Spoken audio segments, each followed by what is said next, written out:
Hey, what's going on, Who Dat Nation? It is yours truly, TJ Jones, the host of the State of the Saints podcast. Thank you so much for checking out the State of the Saints podcast, where we talk New Orleans Saints. Really do appreciate your time. Much love to each and every one of you that rode up on this channel here tonight. Appreciate you, and shouts out to everybody that's in the chat that's filing in right now. Shouts out to everybody that is watching this at home, at work, on any social media platform that you can find. I really do appreciate it. On this edition, we're going to be taking questions from the Who Dat Nation. I don't have like a format or anything like that for this episode. I'm just basically just answering your questions. But I really do appreciate everybody. Appreciate your patience. I haven't really been putting out as much content over the last couple of weeks. I'll get into that while we're starting to get everybody in. Who Dat Nation? I've been doing this podcast since I'll say about 2018, and I gotta say it has been like an amazing journey for me. When I first started this podcast, I would have never thought in my wildest dreams that I would have done some of the things that I have done by just doing this podcast alone. The opportunities that have been bestowed upon me because of this podcast, and meeting so many amazing people that make this podcast what it is.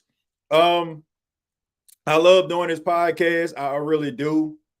But it's I don't want to say that it's hard, but it's the lane that the podcasting world is in right now that I don't think that I'm really a fan of that much. It just seems to me like you have to be, I guess, inauthentic in some ways in order for you to be able to reach certain plateaus. And anybody that knows me knows that I'm driven on passion. I never try to shortchange anybody that rolls across this channel. I never try to shortchange anybody that has ever like asked me a question. I try to do it to the best of my abilities. If I don't know something, I always tell people I'll circle back and I'll come back with an answer for them.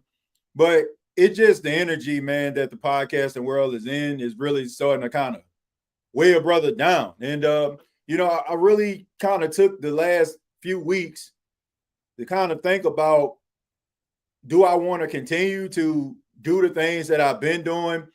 Do I need to change some things up? Am I like legitimately happy with doing podcasting? And I'll tell people this, I enjoy interacting with the great people that come across this channel. But, like I said, it was just one of those situations where I just honestly thinking about, do I want to continue to do the podcasting thing? Do I want to continue to talk sports and continue to like kind of just fall in that lane? Because what I am is, I tell people all the time I'm an acquired taste. And, a lot of people, they find this channel, they subscribe to the channel, and I appreciate that. Some people like want certain things out of this podcast that I can't see myself providing consistently. But at the end of the day, I just want to be able to make content that people can enjoy and also be happy doing it. But it just seemed like the energy, that surround podcasts these days, it just seemed like everybody got to go at somebody's neck in order for you to generate any type of buzz. It just seems to me like, you got to like do things like a certain way. And that's just not me. And if that means that I would have to step away from it, then I would, but like I said, I just had to like kind of figure out, did I want to like continue to do what I've been doing? And most importantly, like, am I happy doing it? You know what I'm saying? Like, and there are times where, I kind of step away because, I need a little bit of a break mentally. Like a lot of people don't understand like the toll that it takes, the energy that it takes to do podcasting, where you kind of pull your heart out and you have individuals that come across, your platform, and they like, oh, you just trying to be a character, or you just trying to do this, trying to do that, and basically look at what you do and don't think about the energy that it takes behind the scenes in order for you to do things that you do. Like I said, I just want to be able to be happy doing what I'm doing, and I just had to wonder, like, did I want to continue to do it? I will, continue to do it because I enjoy coming on this platform here and talking with amazing people, talking with people that I've grown to, just become friends with. Right? I mean, people like Jerry, and people like King Arthur, and people like Slim, like, and so many others, that come across this channel all the time, and we just chop it up, have laughs, and have a good time. And sometimes, we have to have some tough conversations about the team, but at the end of the day, that's what I enjoy the most. But like I said, I don't want to sell myself short. I don't want to become something that I'm not. And I feel like if I have to bust through, like, in order for me to like find that next level of success, I'm not trying to become a shell of myself or be something that I'm not. So I'm kind of like at a crossroads when it comes to it. Like, I'm going to continue to do it. But at the end of the day, like I said, it just seems to me like I just don't like the energy like the podcasting lane is in right now. I just don't. Like, just watching like podcasting and how people like, like what attracts people to podcasts is just absolutely weird to me. I know everybody likes a little bit of some hot tea, but I just can't see myself just constantly like putting out that type of energy. Like, I like to be like a safe space for Saints fans where they can unapologetically be themselves, and I don't feel like you have to take shots at anybody. You can cheer for individuals that are finding success and being successful and doing so many things to try to make themselves great. And I think about when I first started this podcast and when I first started doing podcasts and why I did it for. I did this podcast to open up a lane for people that didn't have a voice, and one of those people were me. Like I was a radio personality. I was just starting to break into broadcasting. I was really at my first on-air job back in 2018, and I was still looking for my voice. And I guess 8 years later, 9 seasons later, I found it. And like I said, I enjoy doing what I'm doing. But I appreciate everybody that has come across this channel, people that subscribe to this channel. Like I said, I'm going to continue to do it. But I know like some people, like I said, they expect certain things. I just can't be that type of person. I just can't try to radiate or bring that type of energy. And like I said, the podcasting world seems like it's starting to like lean towards a certain type of energy that I don't want to be on. And it's also like it just seems like that's what people like to see. But at the end of the day, I just want to stay true to myself and enjoy what I've been doing. And when I don't feel like I'm enjoying myself fully, I do step away. I do step away from doing podcasting. I don't really honestly care about what's going on because I'm not driven by money. I'm not driven, by a bunch of follows and stuff like that. What I'm driven by is people that are just as passionate as me. And like I said, when I feel like, a certain energy is in the air that I just can't rock with, yeah, I do step away because I want to be passionate about what I'm doing when I'm behind the microphone or in front of the camera.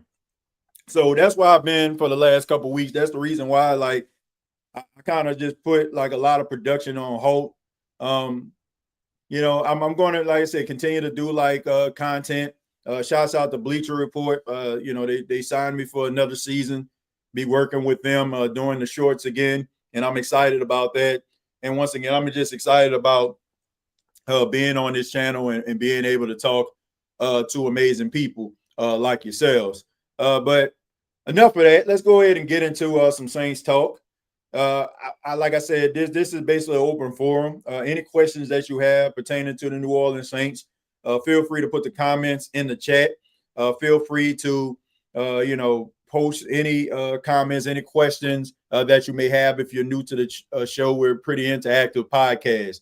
So at the end of the day, this is what this podcast is all about. It's not about who giving the most money. It's not about me being monetized, this, that, and the third. It's about people loving what they're doing. Like if people donate to the show, great. But I'm more interested in people actually, asking questions and just being involved. And that's what makes this show what it is and has made it what it is. And like I said, we produce over 2,000 episodes of this show throughout the years. And, that's what made this show what it is, just, authentic Saints fans. So we'll go ahead and get started. And I'll start here. Says definitely been here since 2018, says Cartel. And I appreciate it. I appreciate that, Cartel. And like I said, man, I ain't sitting up here like just trying to look for like love and all that kind of stuff. I appreciate everybody showing love, but I don't look at the people that view this podcast as just people that just watch the podcast. Anybody knows I'm an open book. I tell you about my family. I tell you about, things that I got going on because that's what the type of relationship and type of platform that we have here. It's not just me just talking sports. Like some people may not like that. Oh, I just want to hear the sports. I just want to hear you just talk about sports. And that's good. We get into it. But at the end of the day, we'll stop and talk about, some other things. The show is basically driven by the conversations that are started by the chat. So I enjoy that. I enjoy that we can talk about sports and we can talk about other things as well. So let's see. Negativity attracts weirdos. Look, I mean, I don't know. I don't want to. I don't want to knock anybody for what they actually have set up, but it's just the energy of podcasting when it comes to the sports world. It just seems like people are more attracted to if a person has like a personal vendetta or taking shots at somebody, right? I mean, I don't have a problem with anybody. Like I don't. Like I can sit back and watch anybody's show. Like I don't have any envy towards anybody. Like I don't like look at what other person doing and be like, oh, I want to do that too. Like I just enjoy what I'm doing. And I don't feel like you have to be that type of person in order for you to try to generate some buzz. But it just seems like that's the type of lane that I'm mostly seeing out here, that people just seem like they got to have like some type of WWE feud with somebody in order for them to generate buzz. But like, where's the substance in that? There isn't any, right?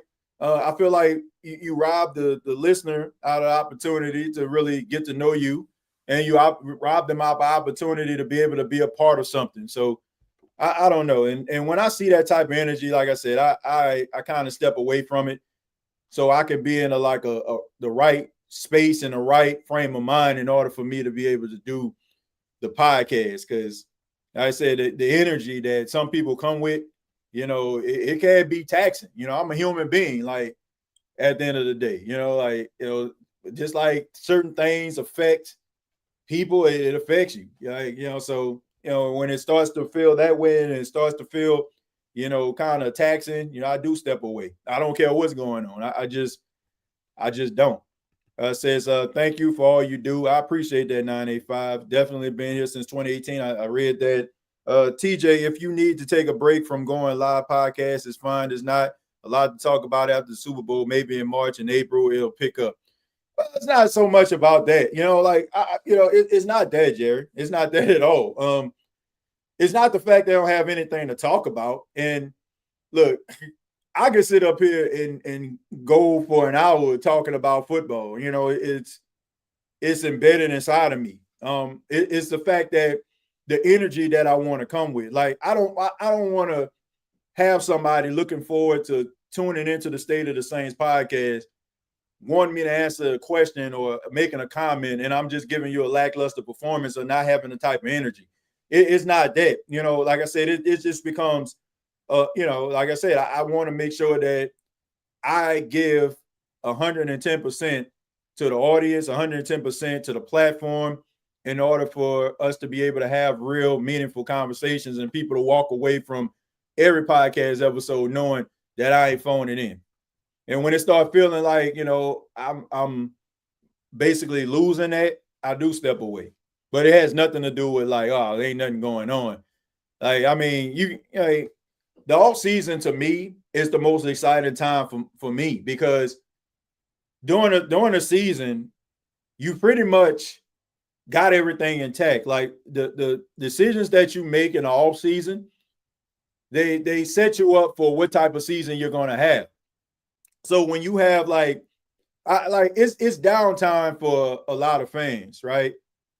But for me, like I gotta watch the Senior Bowl, East-West Shrine game. If I get approved again, go to Indianapolis for the NFL Combine.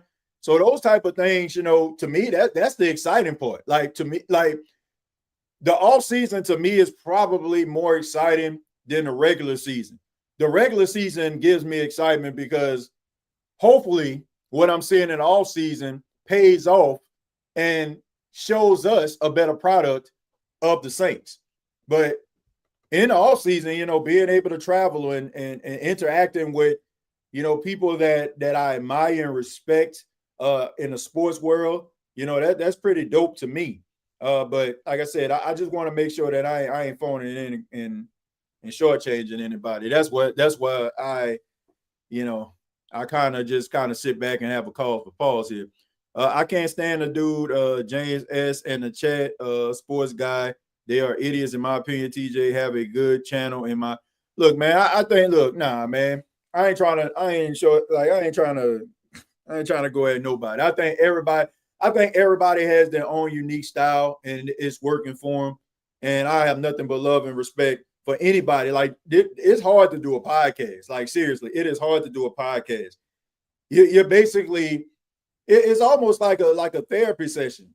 And basically you're showing people levels of your personality that you may, like it can be uncomfortable at times, right? I mean, you're showing a person a side of yourself that may be things that are rattling in your mind. It's almost like I know I'm talking to people, but I'm in a room alone, and it's like you're basically pouring your heart out and you're actually showing your artistic self by the production that you put up, the information that you come up with, the research that you do. So I'm not gonna knock anybody, man. Like, it's different. It's different, stroke for different folks. Like, people will probably say the same thing about me. Oh man, I can't stand that TJ guy, right? I mean, like, people are the quiet taste, but I think that those podcasters do an amazing job. I just think that there's something for everybody. I think that there's a lane for everybody, and that is what drives me, because regardless to what I see, I know that there's a lane out here, and like I said, you combine that with the great people here that come here and watch this show consistently. That's what make this show worth doing. And William TJ had both James Cometa and Trizzy Trace on each other's show, and I enjoyed it. Yeah, man. Look, I enjoy everybody. Like, I like podcasting isn't designed for everybody to think the same, create the same content, because what's the point, right? What's the point? Right? Everybody has a different flavor, a different perspective. And that's what makes the world beautiful. That's what makes this show beautiful. Like, somebody can have a comment and a way of thinking that's completely different. They can make a comment, they can ask a question, and it probably opens up the mind of somebody else. Maybe somebody might think that I don't think that's the way that they should do things, but also it provides perspective to some people. Like, I ain't know that, right? So you're learning from each other, but I don't know, man. I don't think that we should like get in this echo chamber where we just, become cyborgs. Like, I think everybody has their own opinion, their own point of view. And, You know, I think that all of those guys do an amazing job. It's hard to do this podcast thing, folks. Trust me. Especially like when you're like basically, I don't want to call anybody a nobody, but when you're actually like starting out or nobody really knows you. A lot of people that do podcasts, especially like, athletes and stuff, they got the advantage of knowing each other's agents, working out together, a friend of a friend. That's beneficial. But when these guys like go out here and they get these different people to talk to, it is hard. It is hard because most agents, most players think that, you're basically trying to get me on the show to back me into a corner, right? I mean, so it's not like it's very hard for a person from the outside to try to get into that circle. And when they actually get individuals into that circle, like that's why I applaud them, like, because it's not easy. TJ, I'm just glad you're okay. That's my concern. Oh, I'm fine, man.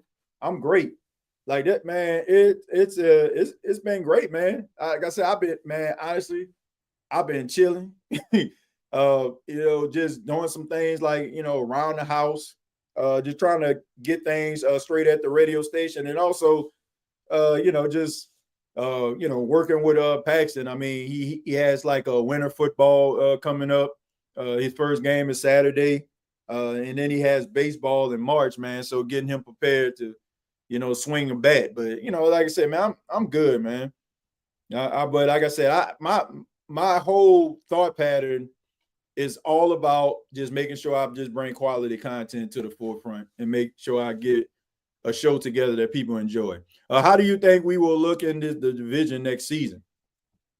Well, look, I think that the New Orleans Saints, if they play their cards right and they do the things that we all think that they're going to do, I think they're going to pan out fine. Look, they just need some things around Tyler Shough. Look, I see that Tyler Shough, and I want to say this because I haven't really said anything about Tyler Shough over the last couple of weeks. I applaud that man. I applaud that man for what he's trying to do. And it's the same thing I said when the Saints drafted him. He's doing all the right things to ingratiate himself in the New Orleans community, from staying down in the New Orleans community, for him taking a part in carnival season, for him making his rounds, talking to different people around the New Orleans area, doing these interviews with guys like Tyrann Mathieu and Teron Armstead. I want to say he spoke with somebody from WDSU. If that wasn't the case, I apologize if that wasn't the news outlet. But he's ingratiating himself in the culture. And that's the reason why people are falling in love. Saints fans are falling in love with Tyler Shough. And if he can accompany that with some of the things that he did on the field last season, then, I mean, this guy can end up being, a Saints great. But all of that, it means absolutely nothing if the Saints don't put things around him. And I don't want Saints fans to go into 2026 conjoining their hopes and dreams on just one player, because it's not going to do it. Having one player is not going to get you where you need to be.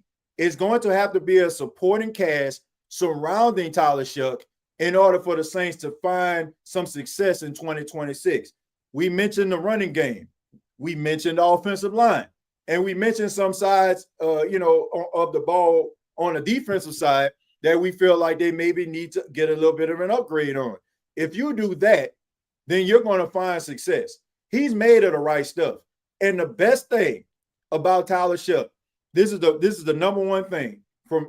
This is the number one quality that I like about Tyler Shough.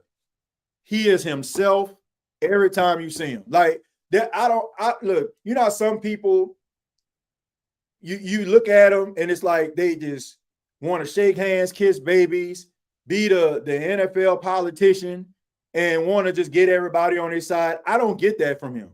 Like the things that he talks about, the fact that he's culturally like well-rounded, I don't think that is just a front. I don't think he's just sitting up here saying, man, I got to listen to some Boosie albums. I got to listen to some New Orleans artists. Like, I just feel like he's being himself. And when you ask him questions, he can just, make you laugh. He don't take himself like that serious. And like I said, when you look at how he carries himself, and you know the energy of Saints fans, it's just like hand in glove. And if it continues to be that way, then I think that he'll be fine. Now, this means absolutely nothing if you don't go out there and ball out. Like, you can go around town and you can, be the Mardi Gras king, this, that, and the third. But if you're throwing more picks than Rez and Ramon in a football game, like, the energy gonna be a little bit different. But he does have that quality where he is unapologetically himself and he's being himself. And that is why I feel like Saints fans, like even the biggest Tyler Shucks skeptic, is starting to come around about him, because what they're seeing is an authentic guy. And authenticity is key in New Orleans. Like, no disrespect to Los Angeles and New York, but man, like you could play the role there, right? I mean, you can play the role of quarterback, humanitarian, this, that, and the third, and you'll be able to slide as long as you play with some, play some decent football with that.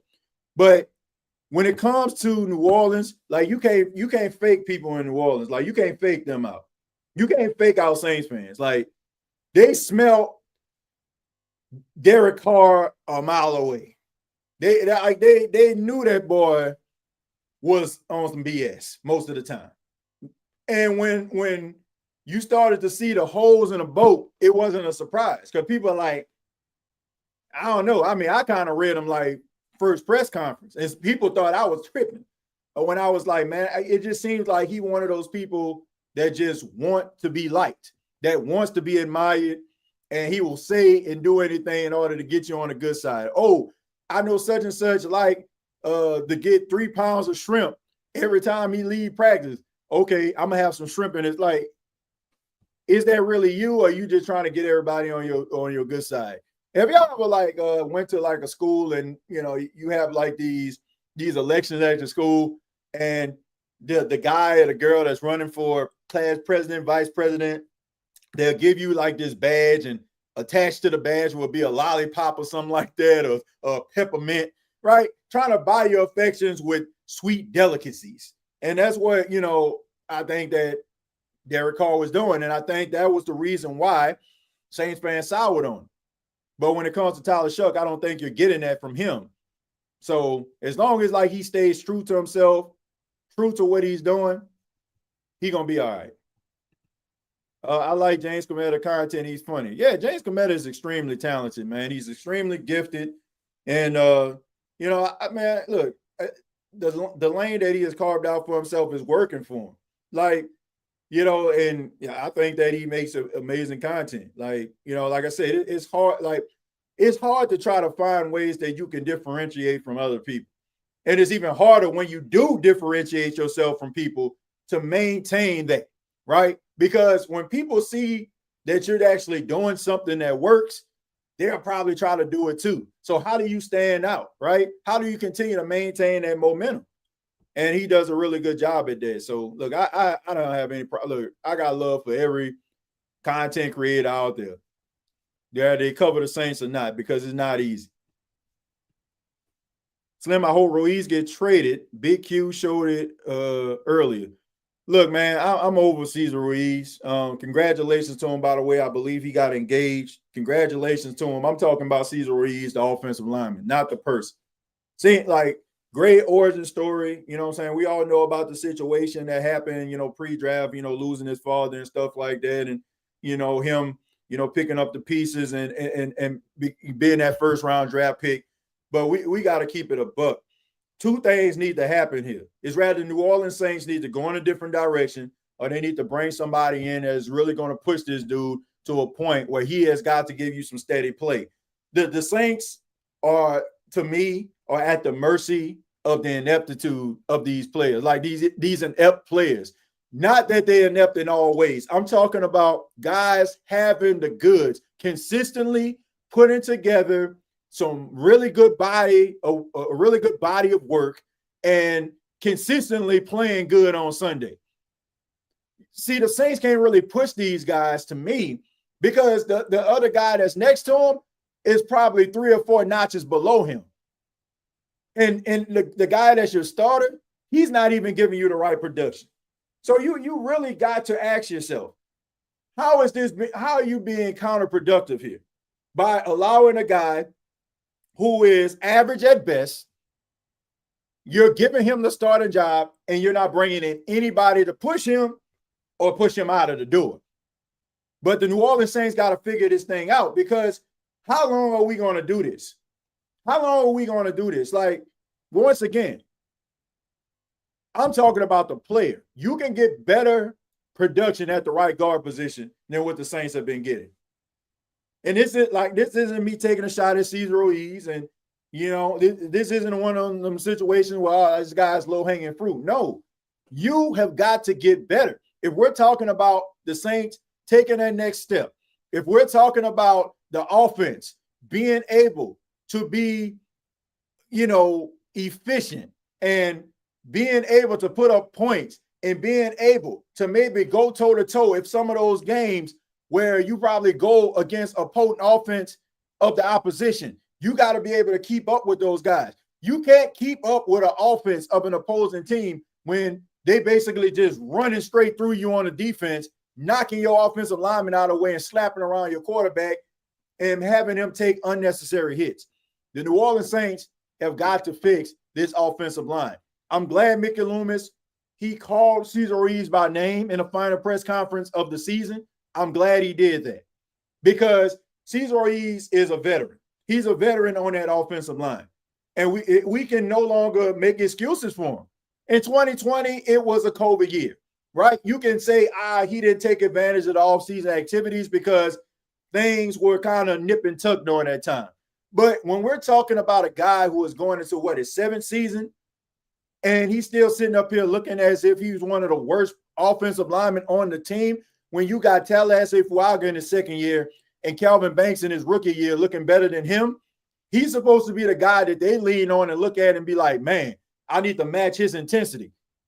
Cesar Ruiz, look, if the New Orleans Saints are going to bring him back, they definitely need to draft somebody that is going to that is going to push him to a point where it's going to keep him up at night and have him stand later in order for him to reach that full potential that the Saints felt like he had when they drafted him out of Michigan.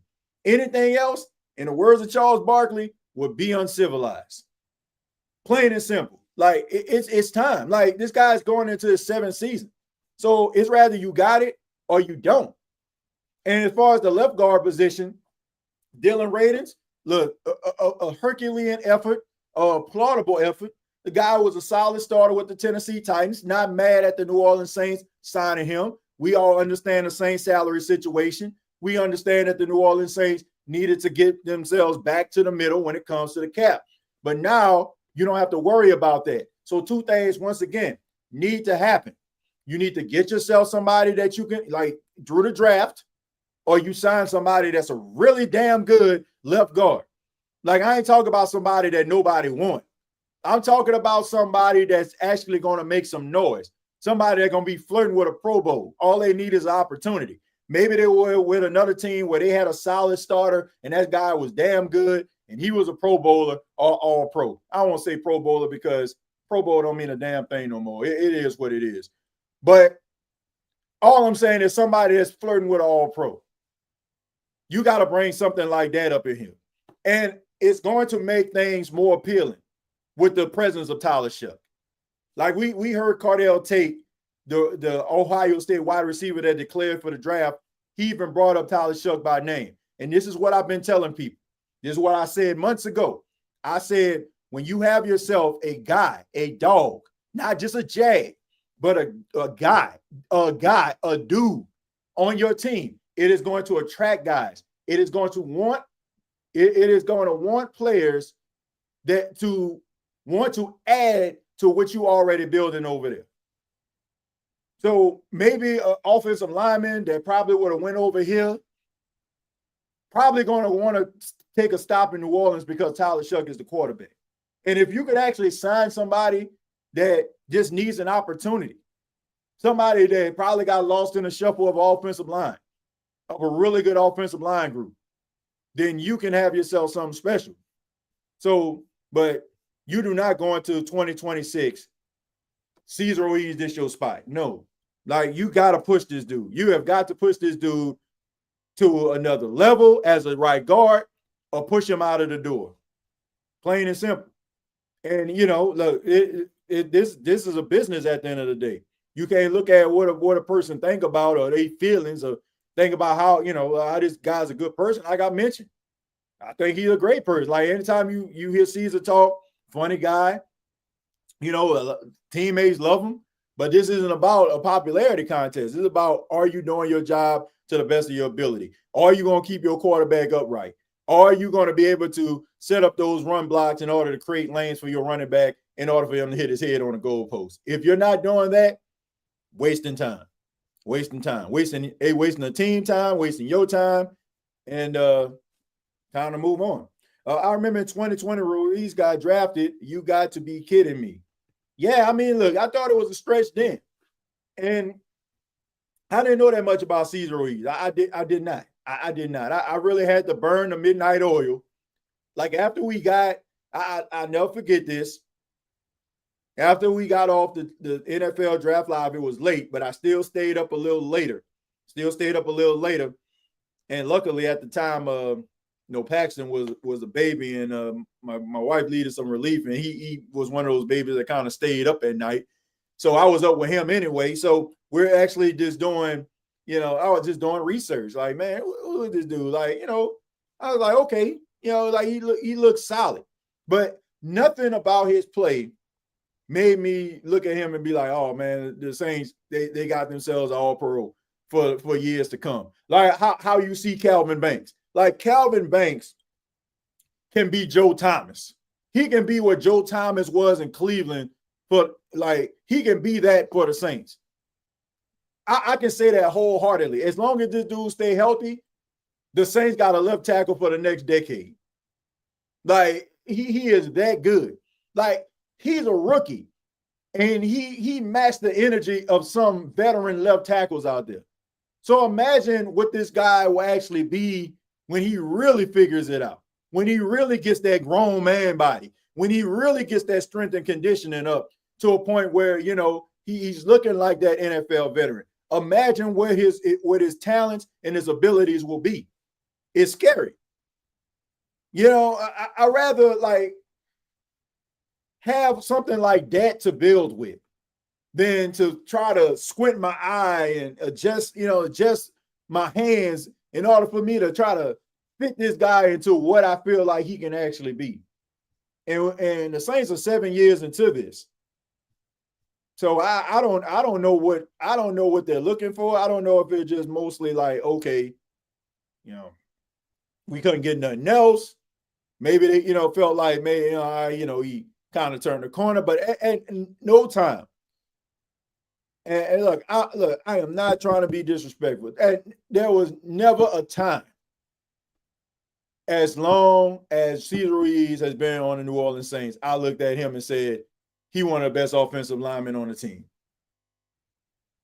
Like not, come on, man. Let's be real about this. Have you ever looked at the offensive line in any year that Cesar Ruiz has been on offensive line, despite at times he was the only starter out there? Have you looked at it and be like, man, Cesar, the only one out here balling? He has games where, he plays really well, but that's the problem. That's the problem. When you can name those games, like if I say, man, name a game with Calvin Banks, look bad.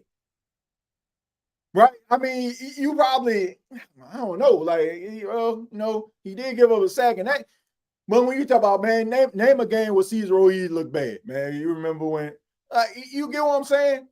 The offensive line position is one of those positions where when a guy doesn't get acknowledged, that means that they're doing their job. That means they're doing good. When nobody mentions them, it's kind of unfair, right? If you look at the ball, right? Everybody pays attention to the ball. Everybody looks where the ball goes, who got the ball, where they throwing the ball, who they throwing the ball to. Nobody really sits up there and watches the trenches. But none of that stuff goes on. No passes thrown. no big run is made without the offensive line blocking. So it's like one of those positions where by not hearing your name mentioned is the greatest thing that can happen to you. But at no time since 2020, there wasn't any time I would say that Cesar Reed was the best offensive lineman on the team.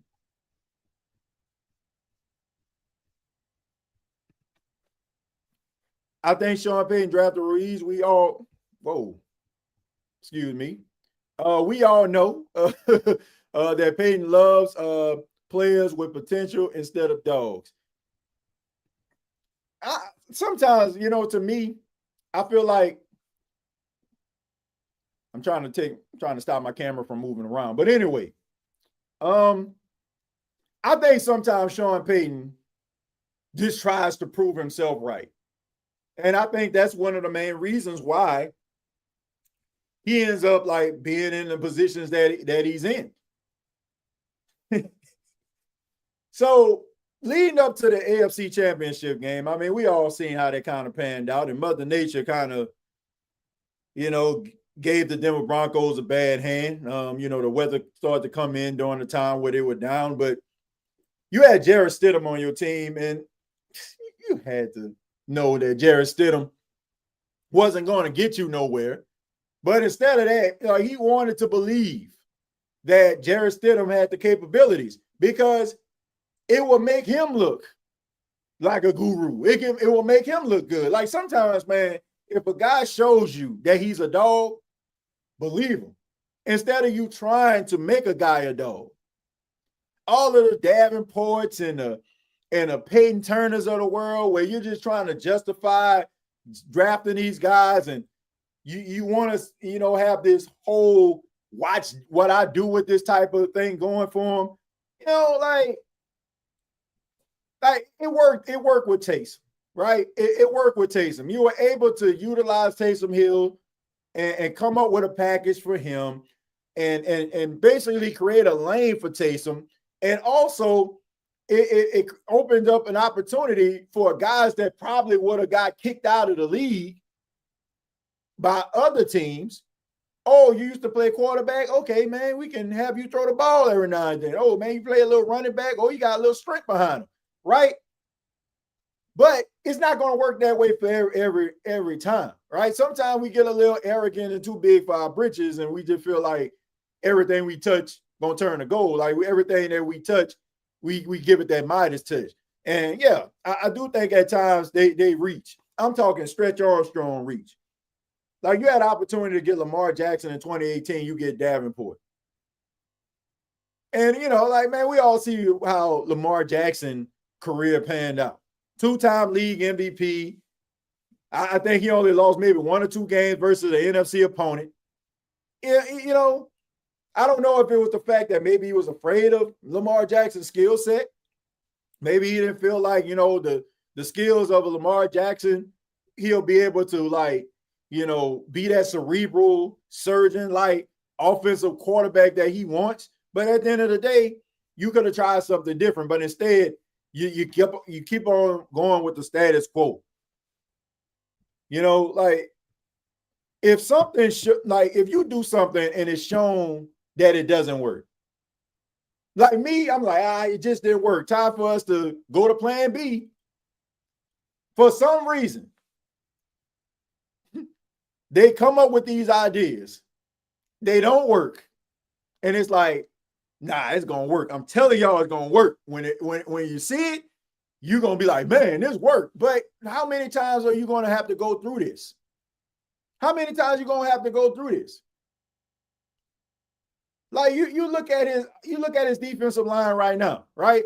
All those years of getting the Davenports and the Peyton Turners, the 6'6", 6'7" guys with long wingspan, the Tano Passignos of the world. Now all of a sudden, look at the core of players that they have on their team. The guys that leading this team in sacks, they not 6, 7, 6, 8. They are edge rusher, outside linebackers, probably 260, 270, getting around that corner. We're really good bend, getting underneath those offensive linemen and getting double-digit sacks. So what does that tell you right there? The league is evolving, and you're getting these hybrid guys. That's the reason why you're looking at guys like Will Anderson. You're looking at some of these guys, man. They smaller guys, but they're fast. They're strong. And it's hard for these offensive linemen to get their hands on them. So I just think that sometimes, man, these coaches are their own worst enemies because, they try to justify, the decisions that they make. Or sometimes they can be a little bit too arrogant that, they don't want to listen to anybody because they may have found success with what they did in the past, and they still trying to make that thing work, man. You got to evolve, man. You got to evolve. Right, TJ? He missed on a few players thinking that way. Yeah, man, you got to think outside the box. The Chargers want to trade for Cesar Ruiz. What's your opinion on a possible trade, and what do you think we should get for him? Mickey Loomis also called him out. Look, if the Chargers want Cesar Ruiz, we got to be realistic about this. You're not getting no second-round pick for no Cesar Ruiz. You probably won't even get a third-round pick, and if you do, it's probably going to be a late third round, flirting with a fourth round. So I'm saying maybe a fourth-round pick for him, right? I mean, and you got to hope that the same type of energy that you put into drafting solid players in 2025, you got to be able to do in 2026. So, what is fair draft capital? Like I said, third-round pick, fourth-round pick for him, maybe. I mean, he is a guy he's had injuries, but he's a tough guy. He's been durable. There have been times where he's played, on the offensive line, played every game. You got to take that into consideration. But, yeah, you got to be realistic. If the New Orleans Saints get a fourth-round pick for Cesar Ruiz based on how he's played, and I think that's a win. TJ, your thoughts on Saints playing an NFL game in Paris next season? Well, I think it's great, having an international game like that. We know that the NFL is trying to open up, that international game. They're actually trying to get like a international game every week. But, being able to have a game in Paris and giving some Saints fans the opportunity to be able to travel and go to Paris for a reason that, like watching the Saints, some people probably never really thought seriously about going to Paris. But, the Saints giving them opportunity and a reason to do so. So I like it. Didn't Penny go to the Chargers? What the hell they doing? Yeah, he did go to the Chargers. I think that the Saints got like a 6th-round pick for him, and from what I've seen from Charger fans, I mean, it didn't take long for them to understand what was going on. I mean, I think within a 2 weeks span, it was like, don't put Trevor Penning out there. It was fun. It was funny at first because when the Saints made the trade with the Chargers, like you go to some Charger podcasts, like, oh, thank goodness. Like, finally they acknowledge that, and finally they'll be able to get some help. I'm like, just wait, man. Just wait. My goodness. But look, I just wonder. Like, honestly, I just wonder. Who hurt who? Did Trevor Penning hurt the Saints, or did the Saints hurt Trevor Penning? And allow me to elaborate. Trevor Penning came from a small school, Northern Iowa, right? Went to the Senior Bowl. We seen a couple clips of him giving some edge rushers a little bit of extra. And everybody, kind of feel like, oh, man, this is what you need, man. You need this guy that's tough. Even me, go back. Oh, man, you need somebody that's rough around the edges, a mauler, this, that, and the third, right?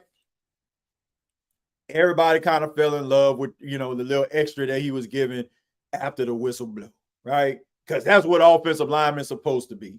Like big 6'7" type guy.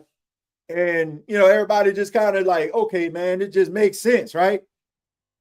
And the Saints drafted him in the 1st round. in 2022. Now, you have to ask yourself this question. If the Saints drafted Trevor Penning in the 4th round, are we having this conversation right now? Probably not. Probably not. The fact that the New Orleans Saints gave Trevor Penning the kiss of death in the form of a 1st-round draft pick is the reason why this man cannot catch a break.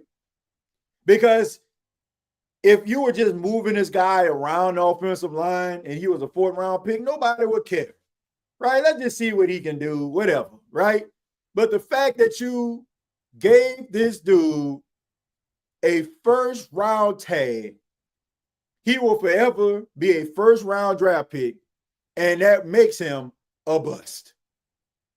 So I'm just wondering, like, what came first, the chicken or the egg, right? Was he already a bust? You know, like maybe you know, he was over, like they just overinflated what he was and who he was as a player. And I feel bad for him. I feel bad for him because you're learning how to get better. You're trying to understand the speed of the game, all the while having a tag that you have to say you really didn't deserve. So who hurt who is the question. Who hurt who? Like did Trevor Penning hurt the Saints or did the Saints hurt Trevor Penning? And the more I look at Trevor Penning as years go by, I feel like it's the latter. The Saints hurt Trevor Penning by drafting him in the 1st round. If the Saints would have picked Trevor Penning in a spot where I think they drafted Jake Haener, who cares? You know what I'm saying? Like, who cares? But it's just the fact that he's a 1st-round draft pick. These 1st-round tags hurt these guys. But we never have the conversation.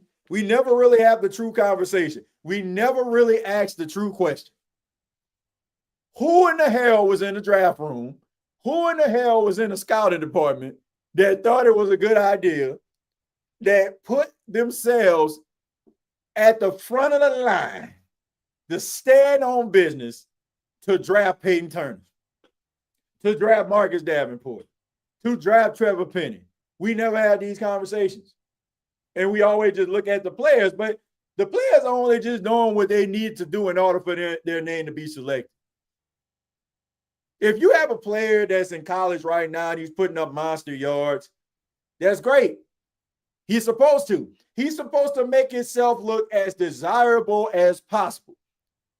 But it is the scouting department's job to decide, justifiably so, if this is fool's gold or if it's solid gold.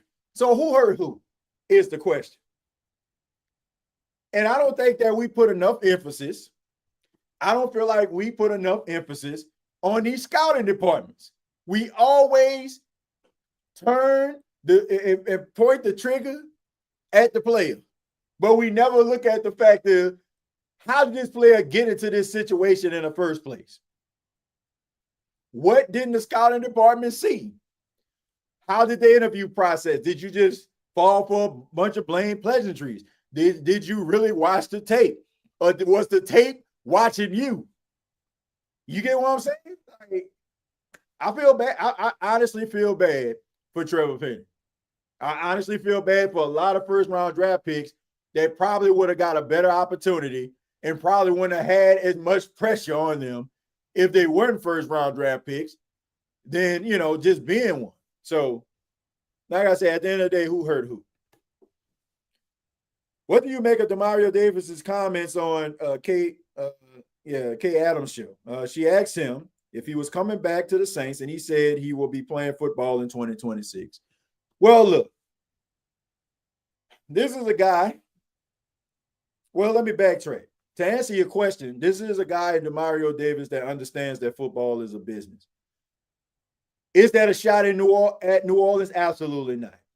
We have to understand that this is what I tell people on the channel all of the time. We have to be able to separate the business side from the personal side. Personally, we love Demario Davis. He's a humanitarian.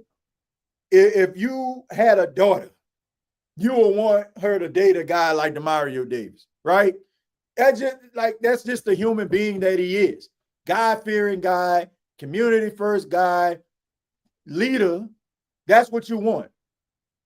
As a person, you love Demario Davis, and you definitely love the human being combined with the player. But it's also a business at the end of the day.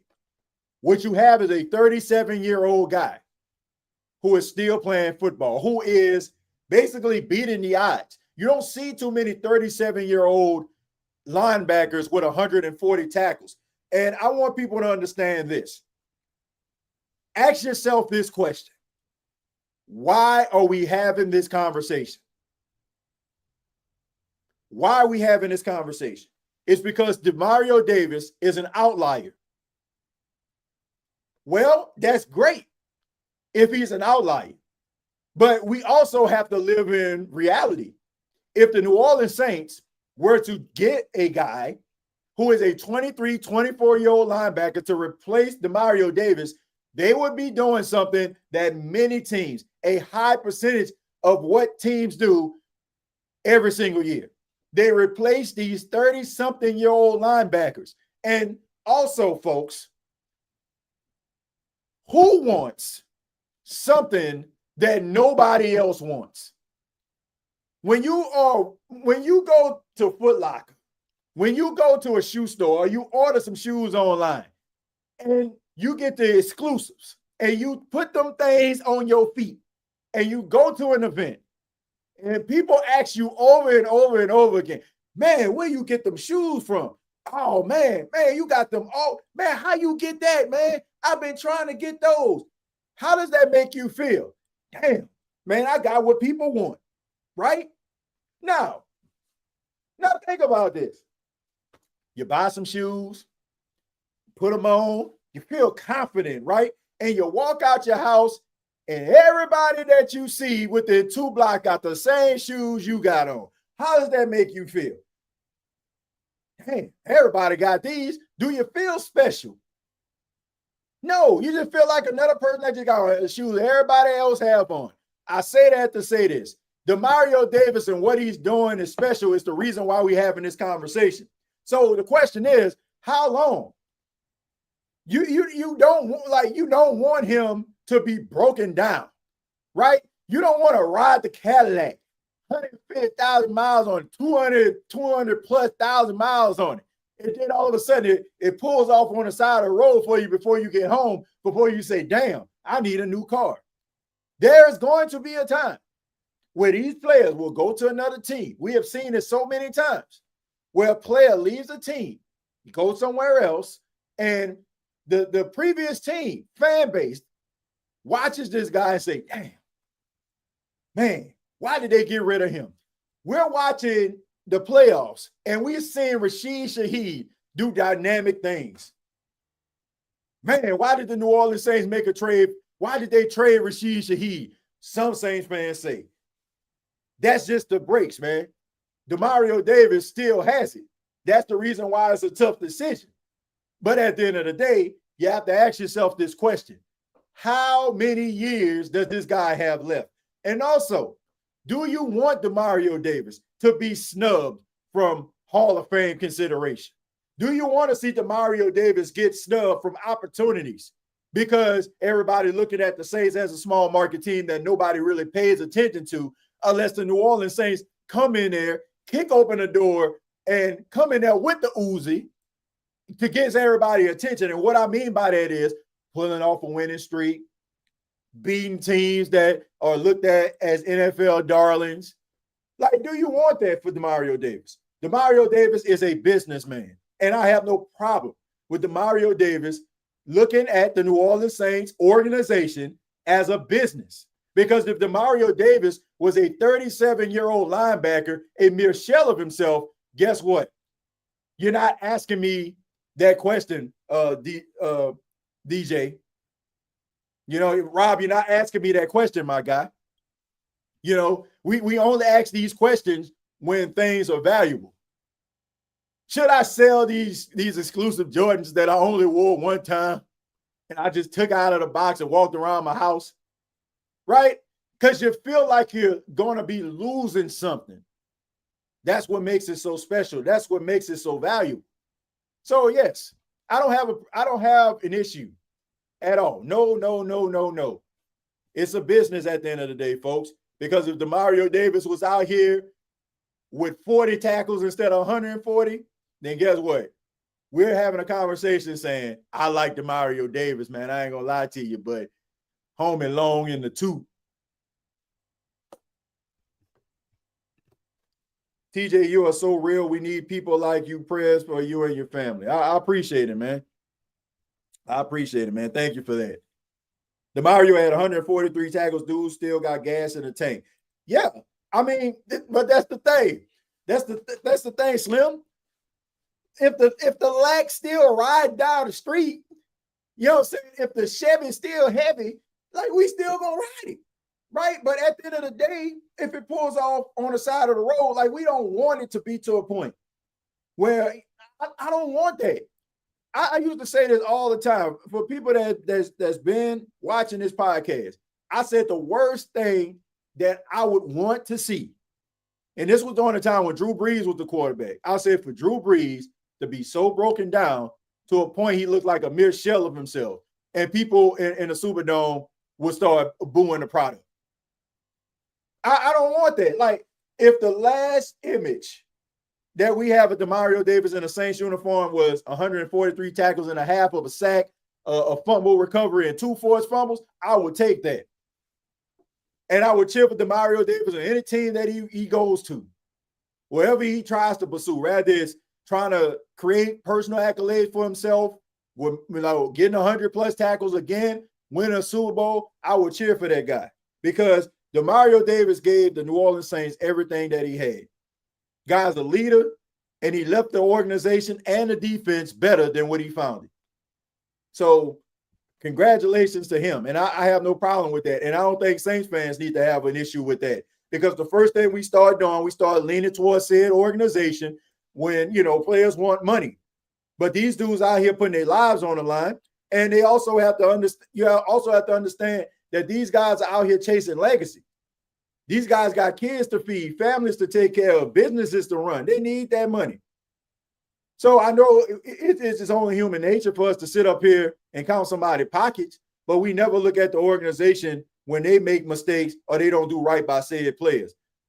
The organizations are run like a business. So why don't the players who are the reasons why Saints fans are falling into the Superdome in the first place, why can't they be businessmen?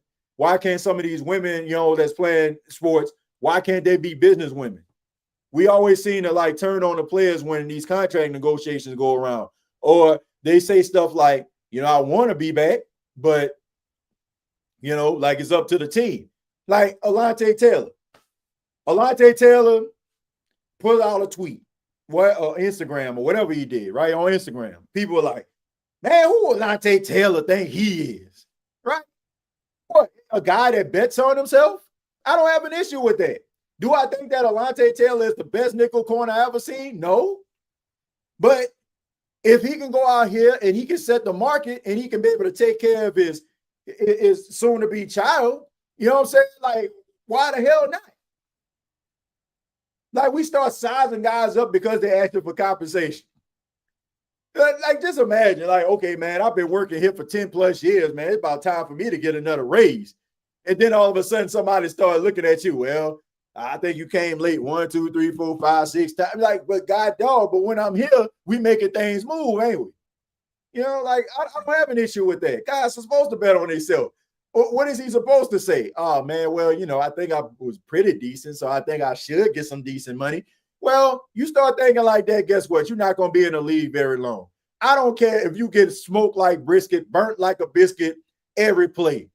You should still have the mind frame. If you out there, I'm the best at my position. So I don't have an issue with that, man. Like, we start turning on players when they start betting on themselves. Like, I ain't got no problem with that. If he feel like he can get more money, he feel like he can set the market, he feel like somebody gonna give him that bread, hey, bro, do you? It's not his fault. Because if Alontae Taylor was out here getting smoked like Brandon Browner every single week, how he was when he was with the Saints, trust and believe the New Orleans Saints would cut ties with him and wouldn't think twice about it. So why can't these players do this is the question. I want to put this thing into perspective because that's the first thing we start doing. The first thing we start to do is when players start asking for money, when they start like trying to put themselves out here to be the highest paid, this, that, and the third, we start looking at them boys and sizing them up. I don't have a problem with that. Like, do I feel like honestly, do I feel like if Lante Taylor was to go out here, get a big contract, move on from the Saints, do I feel like they can replace him? Yes. Do I feel like they can get some better production out of a guy in a nickel? Yeah. Like if they find the right guy. And that's not a knock on Lante Taylor. It's not. But what I'm saying is like you can get a really good nickel corner if Lante Taylor decides that he wants to chase the bag. You can. I'm going to be honest, the Mario leaving doesn't upset me. Now, Lante Taylor leaving, I might fly to NOLA and have a meeting with Ms. Benson. If they decide to move on from Lante Taylor, because Lante wants to, like, he wants a certain amount of money that the Saints aren't willing to give, I mean, best of luck to that guy. It's up to the New Orleans Saints to try to find somebody to replace his production. But I say this, Lee, if the New Orleans Saints draft somebody and they give you the tackling ability or ball hawk at the nickel, are we having this conversation? Like we only are nervous because we don't know what the future looks like. That's what makes us nervous. It makes us nervous not knowing what the future holds, right? Because all we know is that person. So we see that person, we see that production, and we like, how can we replicate that? And in some cases, it'll take a while for you to do it. That's fair. And honestly, it's fair to have skepticism like that. But it's up to the team to replace that. It's up to the team to replace that. Like, Lante Taylor is a business, just like the Saints are a business. So if he wants to go out here and set the market and bet on himself, and the Saints like, okay, we can't do it, it's up to the Saints to replace Lante Taylor. Personally, I would like to keep Lante. Do I feel like the Saints need to keep him? Yeah. But do I feel like a team that is going to pay him probably more than what the Saints are willing to do? Probably. You know, I mean, it's just the truth. So where do I stand when it comes to Lante Taylor? I give it about 60-40, probably 60% chance that he leaves, 40% that he comes back. TJ, do you feel we'll replace Lattimore with Kool-Aid, or are we still looking for that number one corner? I think as the weeks went by, first, let me say this. Marshawn Lattimore as a New Orleans Saint was special. To me, he's the greatest cornerback in New Orleans Saints history.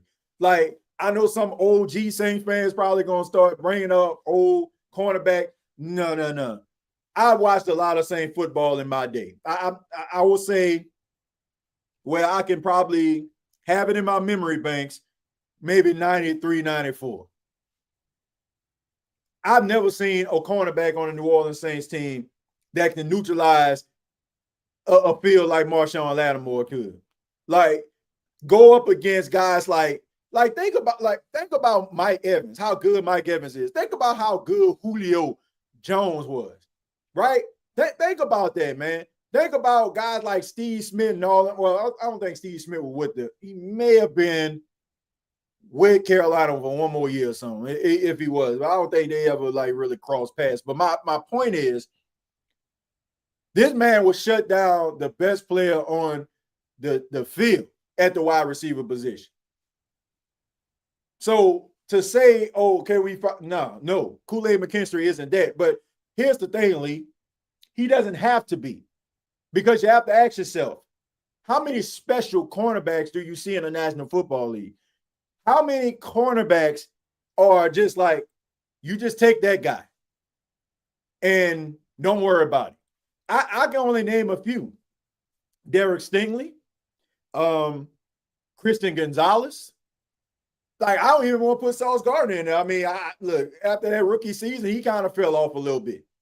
There are very few guys that you could be like, man, just guard this guy the entire game.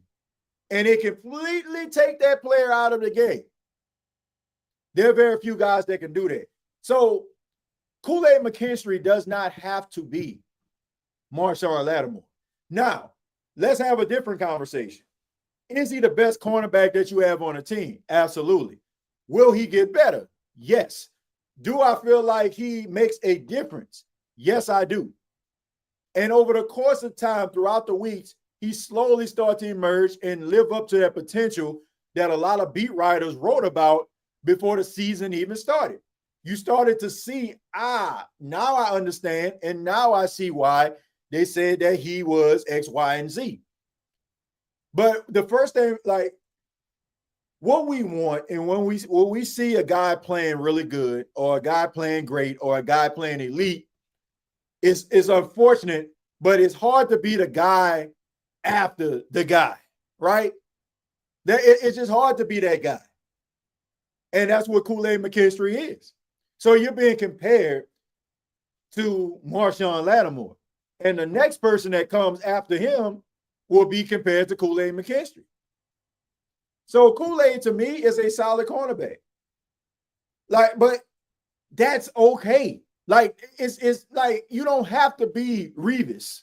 If you had Darrelle Revis type or a Darrelle Revis type corner on your team, that's wonderful. But you don't have to be Darrelle Revis. You don't have to be Darrelle Revis. You just need to be, more times than not, where you need to be on the field. Taking advantage of the opportunities. If there's a play that needs to be made where you can jump in front of the football, do it. Knock the ball away. Using those instincts, you could be a really solid player and you will still be a fan favorite. A lot of times we fall in love with outliers, and we got to be careful with that. Because a lot of guys are being compared to greatness, and those guys aren't as great as what we actually seen. As good as Tyler Shuck played down the stretch, I'm not looking for him to be Drew Brees. Because I tell you all the time, if people can replicate what Drew Brees did, how special was he? Every single year that the Saints have yet to replace Drew Brees only adds to the greatness that he was as a quarterback.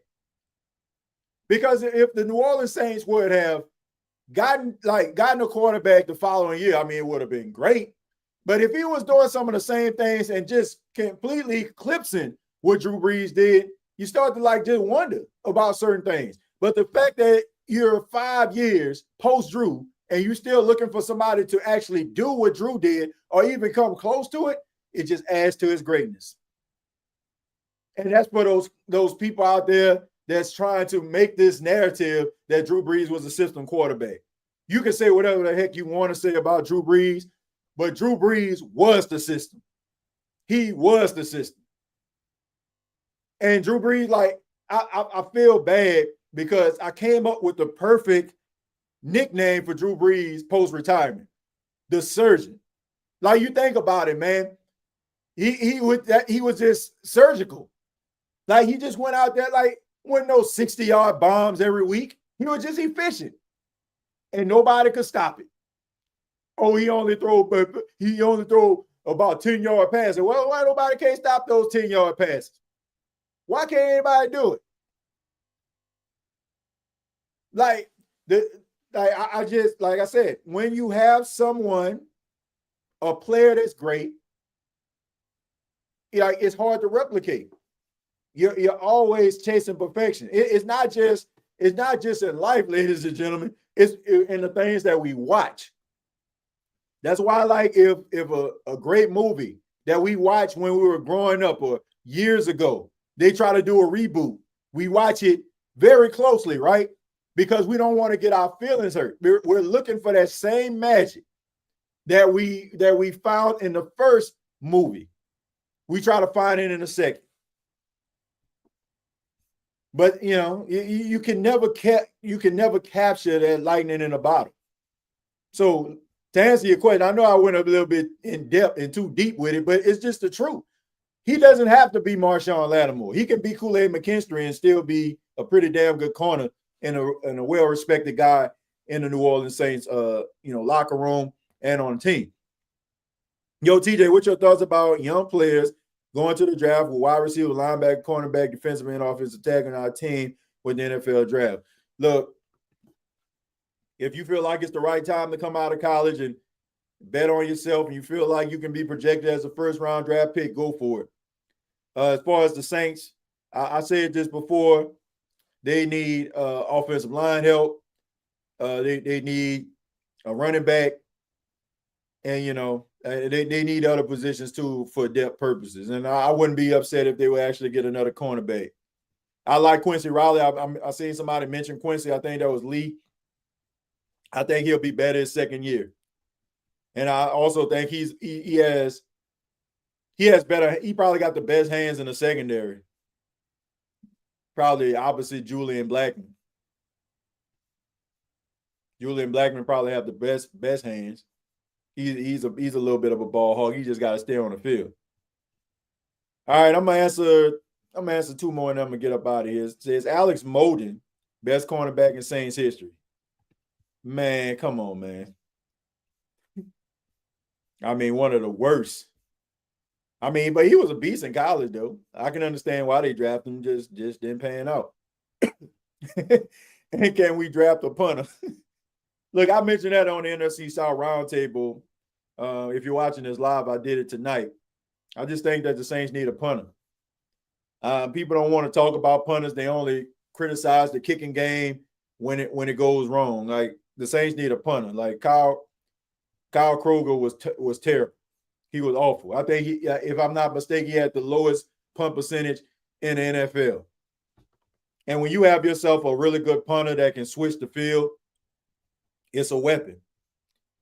To me, I don't think the Saints should have touched their punters. I think Blake Gillikin still should have been their punter. They want to go out here and get Lou Hetley and want to make the team Dennis Allen friendly.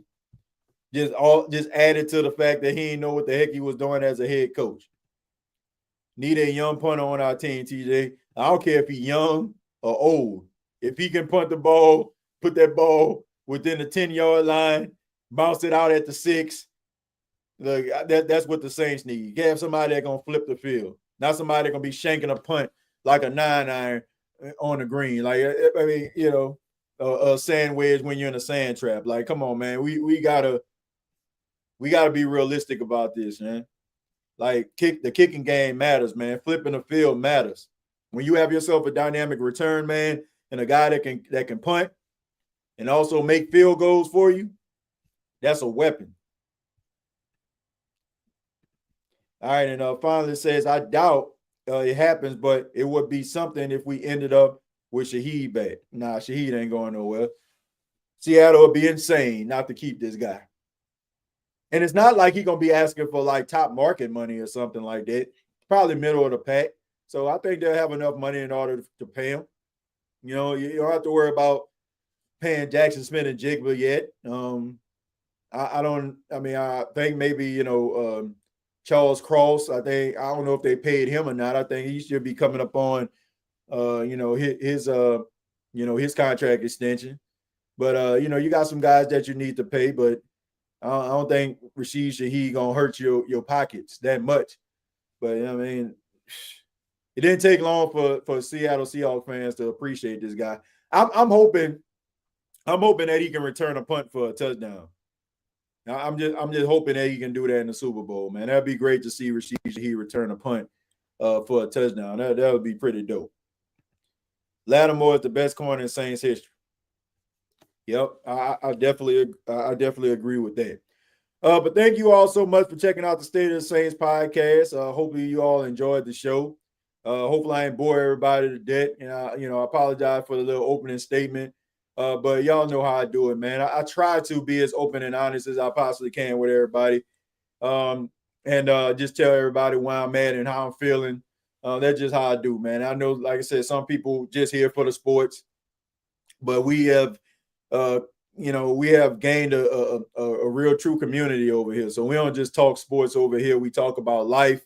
We talk about family. We talk about just silly stuff, in the process of talking Saints football. And I appreciate you all for sticking with me. I appreciate you all for sticking by me. And we're going to continue to do these episodes. And, make sure that you check out the Bleacher Report. We're going to be doing shorts on Bleacher Report covering the New Orleans Saints. You'll be able to check those out weekly. And also make sure that you follow me on X at TJAY Jones 8. Appreciate you all's time. Much love to you. Till next time, all I got to say is